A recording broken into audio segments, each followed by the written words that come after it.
Boa noite a todos, mais uma vez reunidos para a nossa palestra desta noite. Gratidão a Deus sempre pela oportunidade e rogando aos benfeitores amigos que estejam a zelar por todos nós. Sigam em frente, confiantes, lembrando que Deus está no leme, que nada nos faltará. Mas não deixe de fazer a prece, que nos acalma, nos consola, nos coloca numa sintonia positiva. É muito importante nesse momento elevarmos o pensamento a Deus e a Jesus, para que sintamos a sua presença em nossas vidas, porque isso nos fortalece, nos consola, nos dá alegria de viver, nos dá esperança. Então que Deus possa iluminar a cada um que nos ouve nesta noite, seus familiares, e que os ensinamentos desta noite fiquem gravados em nossos corações. Que assim seja. Sempre iniciando com o Evangelho segundo o Espiritismo, por Allan Kardec, capítulo 10, Bem-aventurados os misericordiosos. Vamos ler um trechinho sobre o perdão.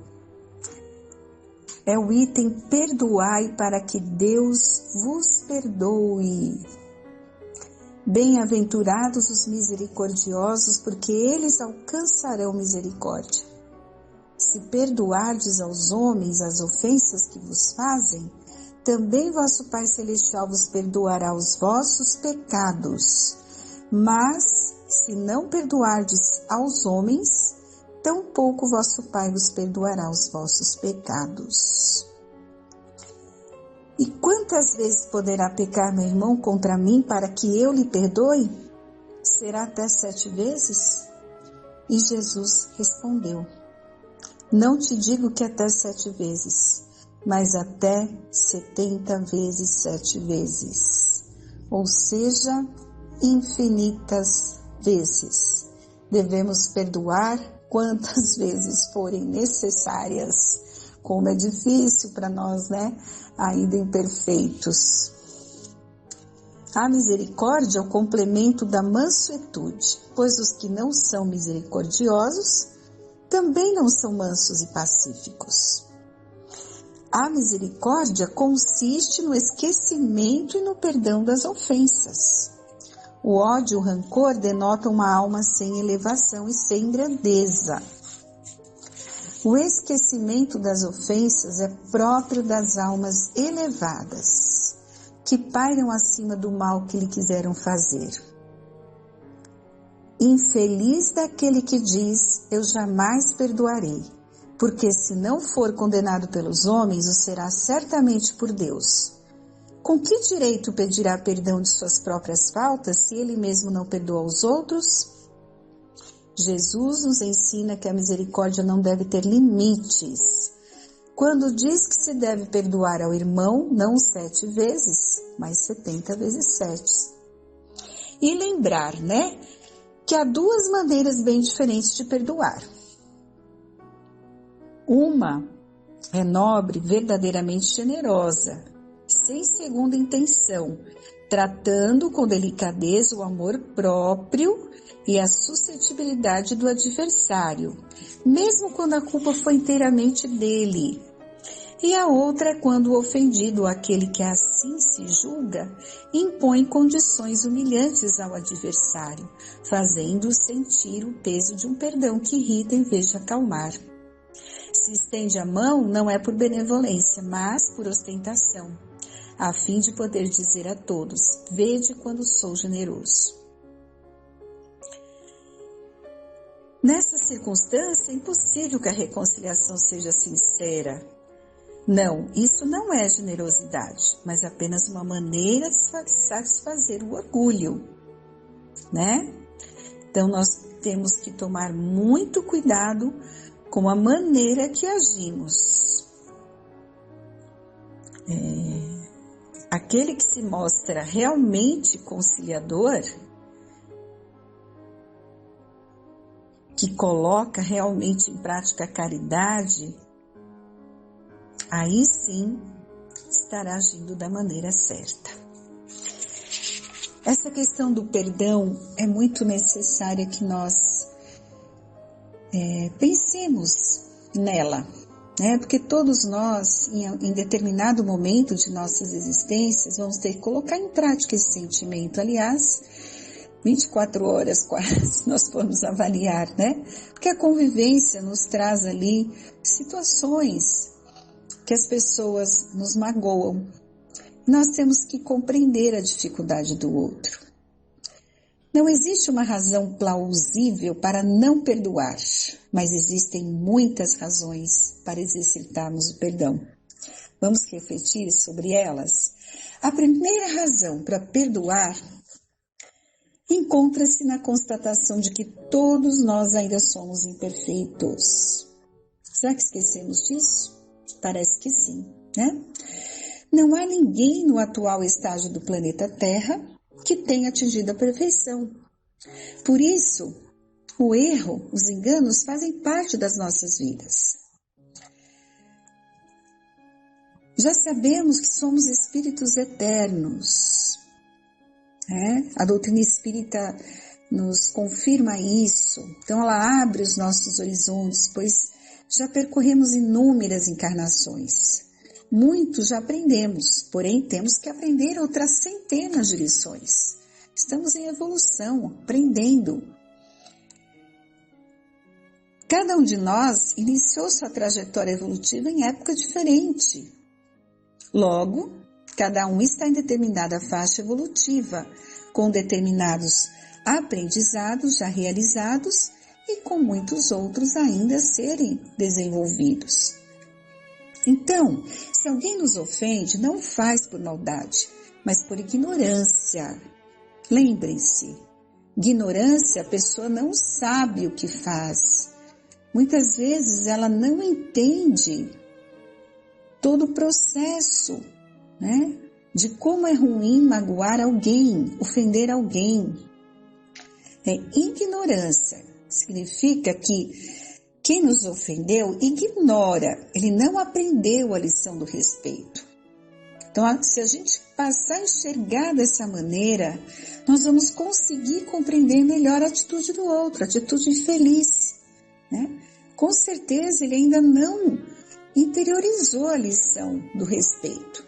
Somente quem tem a visão da imortalidade do espírito pode compreender a trajetória que todos nós realizamos, passo a passo, degrau a degrau. Sendo assim, lembrando disso, né, que somos ainda imperfeitos, que muitos de nós ainda ignoram certos comportamentos saudáveis, não seguem os esclarecimentos, né, conselhos do Evangelho, haveremos de aceitar as pessoas como elas são, cheias de virtudes, mas também de defeitos. Não há perfeição, ainda somos imperfeitos. Vamos sair da ilusão de que os outros devem ser perfeitos, né?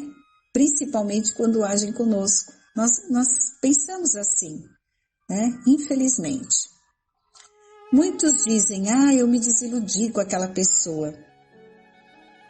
Sim, e sabem por quê? Porque a gente pensou que essa pessoa seria perfeita o tempo todo, né? E não é assim, nós também erramos, infelizmente, temos momentos infelizes, atitudes infelizes. Aí vem a decepção, né? E muitos dizem que não conseguem perdoar porque estão muito magoados. Mas o problema não está no outro, porque é previsível que por mais especial que essa pessoa for, um dia ela pode agir de uma forma diferente daquela que esperávamos. Então o erro está em nós, que não aceitamos as pessoas como elas são, não é? Não é importante essa reflexão? Será que a gente aceita as pessoas como elas são? Porque não podemos modificar ninguém. A convivência nós podemos convidar as pessoas, né, a repensar as suas atitudes, mas impor não podemos. Educar não é isso. Nós somos educadores uns dos outros, e educar não é impor, é convidar o ser a refletir. Será que não estamos esperando muito dos outros? Achando que são seres angélicos, que num planeta de provas e expiações, né? Lembra-se, todos nós somos imperfeitos, como falou lá no comecinho, né? Então podemos dizer, com certeza, sem aceitação não há perdão. Então primeiro nós temos que nos aceitar, compreender as dificuldades de cada um, que todos nós podemos errar, termos um dia infeliz, falar algo que ofende, não deveria ser assim, mas nós não nos vigiamos e infelizmente temos atitudes infelizes que criam essas situações que nos ferem, que nos magoam. Então, nos aceitando e aceitando os nossos irmãos como eles são, nossos relacionamentos ficarão melhores, porque não haverá tanta cobrança e nem tanta expectativa, né? E quando eles ou nós errarmos e eventualmente nos prejudicarmos por isso, haveremos de lembrar do Mestre Jesus, que perdoou a todos, exatamente porque Ele aceitou a cada um de nós do jeitinho que somos, não é? Esse é o caminho, gente. São esses os ensinamentos que os espíritos benfeitores estão o tempo todo nos alertando. Um outro motivo para esquecermos as ofensas está na constatação de que o perdão traz um grande alívio para quem perdoa. Nem sempre para quem é perdoado, né? Porque muitas vezes quem é perdoado não consegue se livrar da sua consciência, do seu sentimento de culpa, né? E ele precisa, quando a gente erra, pede desculpa, a gente tem que esquecer, a gente precisa aprender a se perdoar e a recomeçar novamente.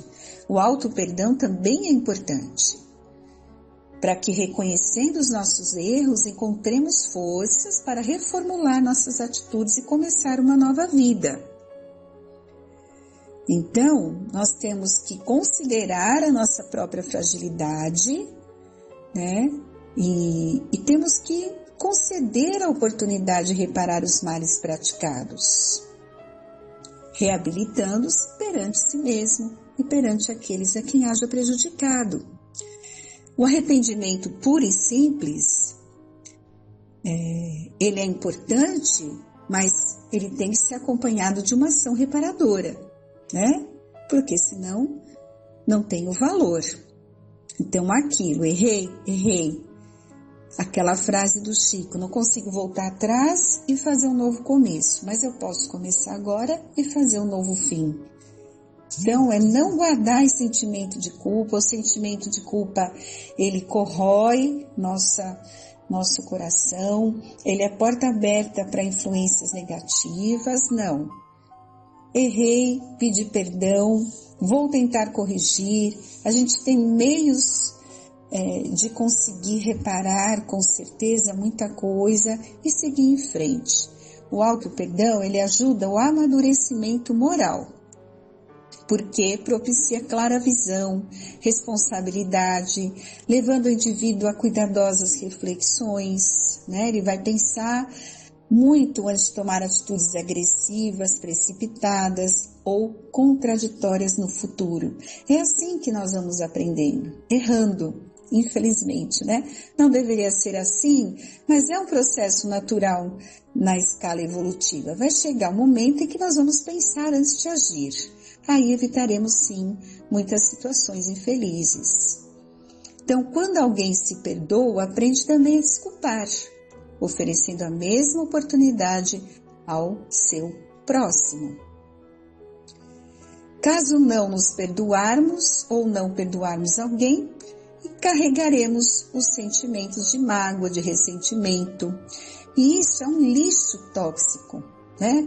Que vai nos fazer muito mal.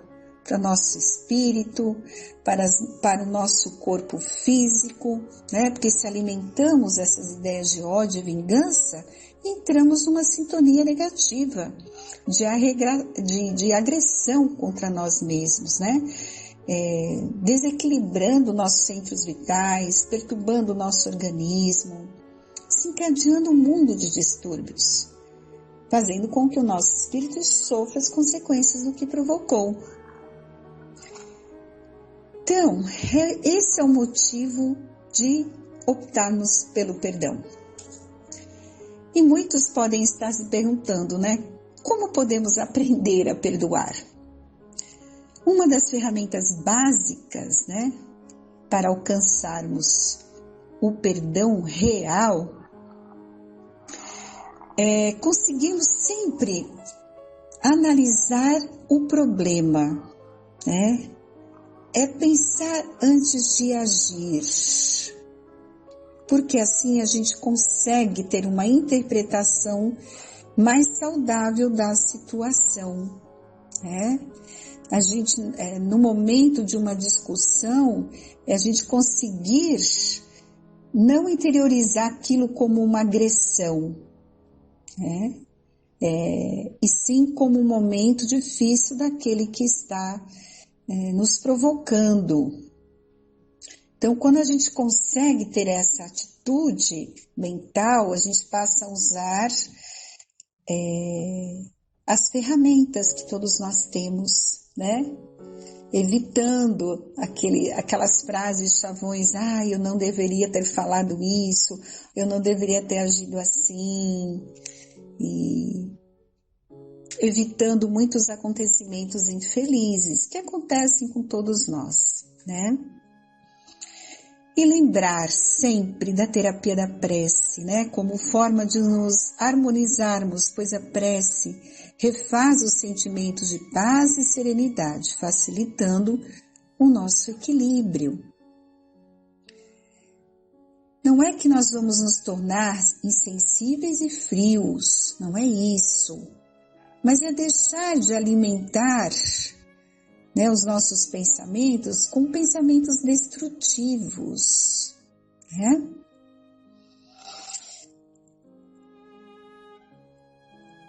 Compreendendo que ao agirmos assim,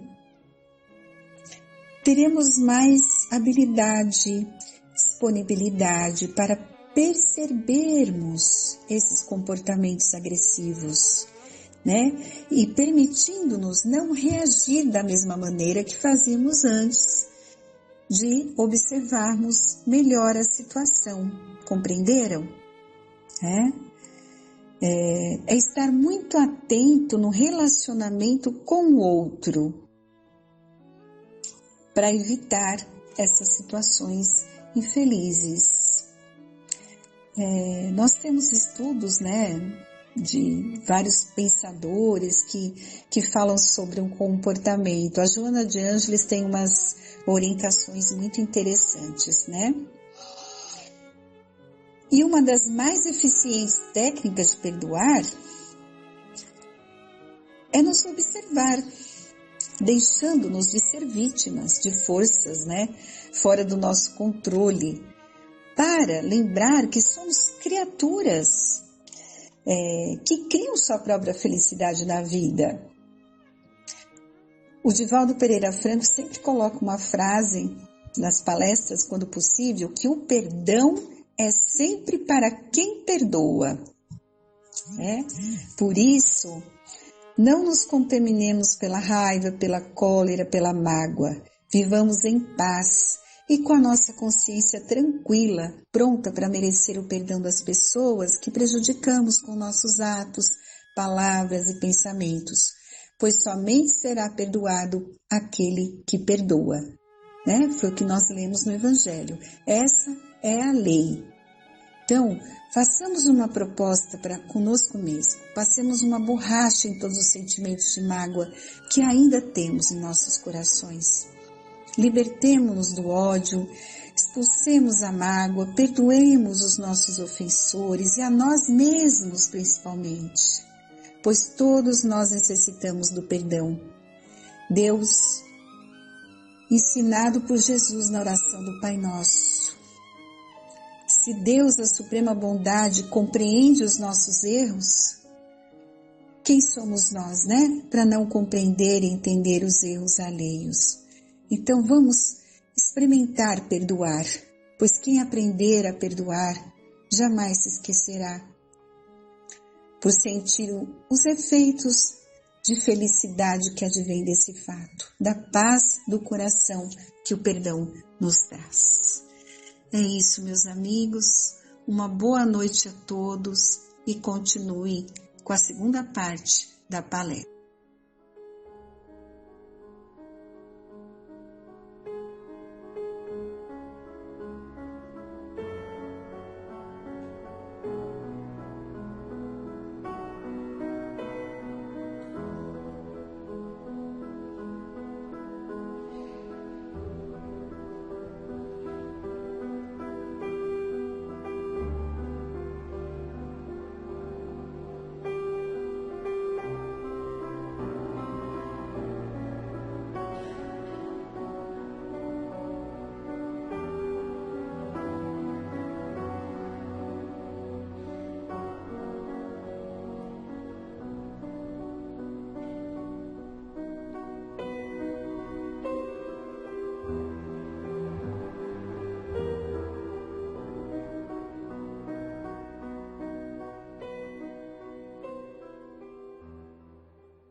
Boa noite a todos. Vamos dar continuidade aos trabalhos desta noite e hoje eu vou falar sobre a Gênesis, o capítulo 18. O tema é a nova geração. Vejam como é bem interessante esse texto de Kardec. Para que os homens sejam felizes sobre a terra, é necessário que ela esteja povoada apenas por bons espíritos encarnados e desencarnados, que apenas queiram o bem. Tendo chegado tal tempo, uma grande emigração se realiza neste momento entre os que habitam, aqueles que praticam o mal pelo mal e que o sentimento do bem não atinge. Não sendo mais dignos da terra transformada, dela serão excluídos, porque eles lhe trariam novamente perturbações e confusão, e seriam um obstáculo ao progresso. Irão espiar seu endurecimento, um nos mundos inferiores, outros em raças terrestres atrasadas, que serão o equivalente a mundos inferiores, onde levarão seus conhecimentos adquiridos e onde irão com a missão de os fazer progredir. Serão substituídos por espíritos melhores, que farão reinar entre si a justiça, a paz, a fraternidade. No dizer dos espíritos, a terra não deve ser transformada por um cataclisma, que anulará subitamente uma geração. A geração atual desaparecerá gradualmente e a nova lhe sucederá do mesmo modo, sem que nada seja mudado na ordem natural das coisas. Então nenhuma catástrofe vai acontecer como se dizia antigamente, né? Portanto, tudo se passará exteriormente como de costume, com uma única diferença, porém diferença capital, que uma parte dos espíritos que aí se encarnam não mais se encarnarão. Num menino que venha a nascer, em lugar de um espírito atrasado e inclinado ao mal, virá um espírito mais adiantado e inclinado ao bem. Trata-se, pois, muito menos de uma nova geração corporal, que de uma nova geração de espírito. É nesse sentido, sem dúvida, que entendia Jesus quando dizia: em verdade vos digo que esta geração não passará sem que essas coisas aconteçam. Assim, aqueles que esperarem ver a transformação por meios sobrenaturais e maravilhosos ficarão decepcionados. A época atual é de transição. Os elementos das duas gerações se confundem, colocados num ponto intermediário, assistidos a partida de um e a chegada de outra. E cada um já se assinala no mundo por caracteres que lhes são próprios. As duas gerações que se sucedem têm ideias e ponto de vista inteiramente opostos, pela natureza das disposições morais, mas, sobretudo, disposições intuitivas inatas. É fácil distinguir a qual das duas pertence cada indivíduo. A nova geração, devendo fundar a era do progresso moral, distingue-se por uma inteligência e uma razão geralmente precoces, unidas ao sentimento inato do bem e das crenças espiritualistas, o que é sinal indubitável de um certo grau de adiantamento anterior. Ela não será composta exclusivamente de espíritos eminentemente superiores, mas daqueles que, tendo já progredido, são predispostos a assimilar todas as ideias progressivas e aptos a secundar o movimento regenerador. O que distingue, ao contrário, os espíritos atrasados é de início a revolta contra Deus pela recusa em reconhecer qualquer poder superior à humanidade, à propensão intuitiva, às paixões degradantes, ao sentimento antifraternos do egoísmo, do orgulho, da inveja, do ciúme. Enfim, a preferência a favor de tudo quanto é material, a sensualidade, a cupidez, a avareza. São esses os vícios dos quais a terra deve ser purgada, mediante o afastamento daqueles que se recusam a emendar-se, porque serão incompatíveis com o reino da fraternidade, e os homens de bem sempre sofrerão pelo contato. Quando a terra for liberada desses vícios, os homens marcharão sem entraves em direção ao futuro melhor que lhes está reservado aqui embaixo. Como prêmio dos seus esforços, de sua perseverança, esperando que uma depuração ainda mais complexa lhes abra a entrada dos mundos superiores. Por esta imigração dos espíritos, não se deve entender que todos os espíritos retardatários serão expulsos da terra e relegados a mundos inferiores. Não vão ser todos. Ao contrário, muitos aqui voltarão, pois muitos cederão à influência das circunstâncias e do exemplo. A superfície neles era pior do que o fundo. Uma vez subtraídos à influência da matéria e dos preconceitos do mundo corporal, a maior parte verá as coisas de maneira inteiramente diferente da que quando viviam. Isto nos é confirmado por numerosos exemplos. Nisso são auxiliados por espíritos benfazejos, que por eles se interessam, se dão pressa em esclarecê-los e lhes mostrar o falso caminho que seguiam. Por meio de nossas orações e nossas exortações, podemos contribuir para a sua melhoria, pois há uma solidariedade perpétua entre os vivos e os mortos. A maneira pela qual se opera a transformação é bastante simples e, como se viu, ela é toda moral e não se afasta em absoluto das leis da natureza. Quer os espíritos da nova geração sejam espíritos novos, melhores, ou os antigos espíritos melhorados, o resultado é o mesmo. Desde o instante em que se apresentem melhores disposições, será sempre uma renovação. Os espíritos encarnados formam assim, duas categorias segundo as suas disposições naturais. De um lado, os espíritos retardatários que partem, do outro, espíritos adiantados que chegam. O estado dos costumes e da sociedade será, pois, um povo numa raça ou no mundo inteiro, conforme a preponderância das duas categorias.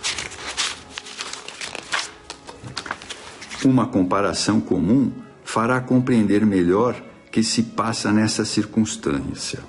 Suponhamos um regime com grande maioria de homens turbulentos e indisciplinados. Estes ali trazem sem cessar uma desordem que a severidade da lei penal será frequentemente chamada a reprimir. Tais homens são mais fortes porque são mais numerosos. Eles se apoiam, se encorajam e se estimulam pelo exemplo. Os poucos bons não têm influência. Seus conselhos são desprezados, são ridicularizados, maltratados pelos outros e sofrem com este contato. Não é a imagem da sociedade atual? Suponhamos que tais homens são retirados do regimento, 1 por 1, 10 por 10, 100 a 100, e que sejam substituídos na mesma medida por uma quantidade igual de bons soldados, mesmo por alguns que tenham sido expulsos, mas que hajam corrigido seriamente. No fim de algum tempo, teremos sempre o mesmo regimento. Porém, transformado, a boa ordem se terá sucedido a desordem. Assim será com a humanidade regenerada.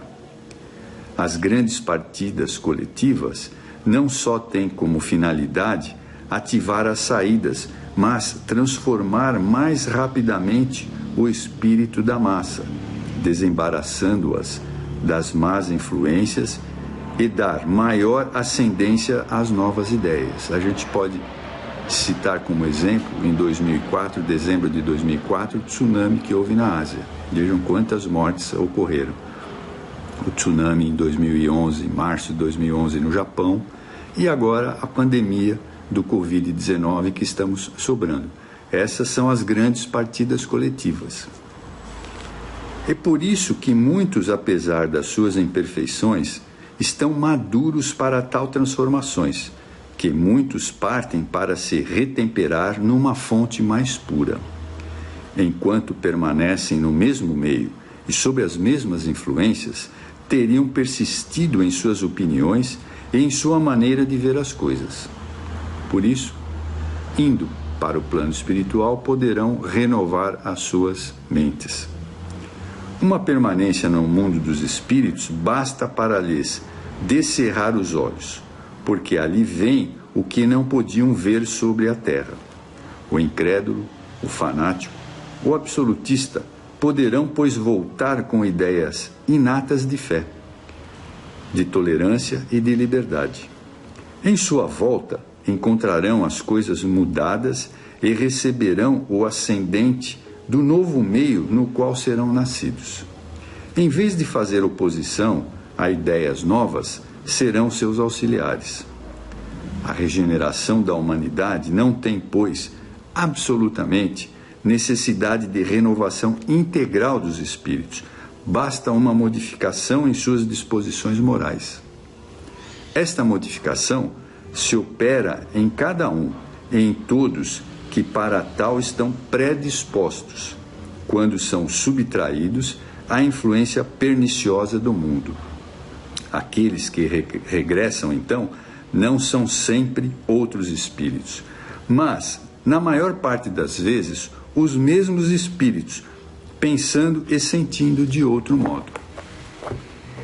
Quando esta melhoria é isolada e individual, passa desapercebida e não tem influência ostensiva sobre o mundo. O efeito é muito diverso. Quando ela se opera simultaneamente sobre grandes massas, pois então, segundo as proporções, em uma geração de ideias de um povo ou de uma raça, podem estar profundamente modificadas. É o que se nota quase sempre depois dos grandes choques que dizimam as populações, como eu acabei de comentar. Os flagelos destruidores não destroem senão o corpo e não atingem o espírito. Eles ativam o movimento de vai e vem entre o mundo corporal e o mundo espiritual. E, por conseguinte, o movimento progressivo dos espíritos encarnados e desencarnados. Deve-se observar que em todas as épocas da história, as grandes crises sociais têm sido seguidas de uma era nova de progresso. Né? A gente percebe isso. Vejam depois da Segunda Guerra Mundial como houve um grande progresso. É um desses movimentos gerais que se opera nesse momento, o que deve trazer o remanejamento da humanidade. A multiplicidade das causas de destruição é um sinal característico dos tempos, pois elas devem acelerar a eclosão dos novos germes. São as folhas de outono que caem, às quais sucederão novas folhas cheias de vida, pois a humanidade tem estações, como os indivíduos têm idades. As folhas mortas da humanidade caem, carregadas pela rajada e pelos golpes do vento. Mas para renascer mais vivazes, sob o mesmo sopro de vida que não se extingue, mas se purifica. Para o materialista, os flagelos destruidores são calamidades sem compensação, sem resultados úteis, pois que, segundo eles, aniquilam os seres para sempre. Mas, para aquele que sabe que a morte não destrói senão o evoltório, os flagelos não têm a mesma consequência e não causam o mesmo temor.